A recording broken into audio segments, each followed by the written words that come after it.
Muhammad Ibn Battuta বা Ibn Battuta ছিলেন একজন মুসলিম পর্যটক, চিন্তাবিদ, বিচারক এবং ইসলামের মালিকি মাযহাব অনুযায়ী ধর্মতাত্ত্বিক ব্যক্তি। তার পূর্ণ নাম হল আবু আবদুল্লাহ মুহাম্মদ ইবনে বতুতা।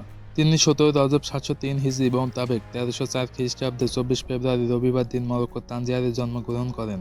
চীন সহ পৃথিবীর অনেক জায়গায় তিনি শামসুদ্দিন নামেও পরিচিত। ইবনে বতুতা সারা জীবন এক স্থান থেকে অন্য স্থানে ঘুরে বেরিয়েছেন। পৃথিবী ভ্রমণের জন্য তিনি মূলত বিখ্যাত হয়ে আছেন। 21 বছর বয়স থেকে শুরু করে জীবনের পরবর্তী 30 বছরে তিনি প্রায় 75,000 মাইল বা 1,21,000 কিলোমিটার পথ পরিভ্রমণ করেছেন।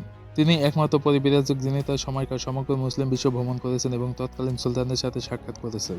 বর্তমান পশ্চিম আফ্রিকা থেকে শুরু করে মিশর, সৌদি আরব, Syria, Iran, Iraq, Kazakhstan, Afghanistan, Pakistan, মালদ্বীপ, ভারত, বাংলাদেশ, শ্রীলঙ্কা, দক্ষিণ পূর্ব এশিয়া অঞ্চল এবং চীন ভ্রমণ করেছিলেন তিনি। তার কিছুকাল পূর্বে ভেনিসের ব্যবসায়ী এবং পরিব্রাজক মার্কো পোলো এমন দীর্ঘ ভ্রমণ করে বিখ্যাত হয়েছিলেন।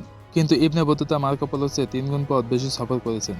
ভ্রমণকালে তিনি এই উপমহাদেশের বিখ্যাত ব্যক্তিত্ব সুফি, সুলতান, কাজী এবং আলেমদের সাক্ষাৎ লাভ করেন। 30 বছরে প্রায় 40টি দেশ ভ্রমণ করে নিজ দেশ মরক্কোতে ফেরার পর মরক্কোর সুলতান আবু ইনান ফারিস তার ভ্রমণ কাহিনীর বর্ণনা লিপিবদ্ধ করার জন্য কবি ইবনে জুজাইয়াকে নিয়োগ করেন। এই ভ্রমণ কাহিনীর নাম রিহলা। এটিকে 1400 শতকের পূর্ব, মধ্য এবং দক্ষিণ এশিয়ার মুসলিম সাম্রাজ্যের ইতিহাসের অন্যতম দলিল বিবেচনা করা হয়। 1958 সালে এই গ্রন্থের ইংরেজি অনুবাদ বের করা হয়।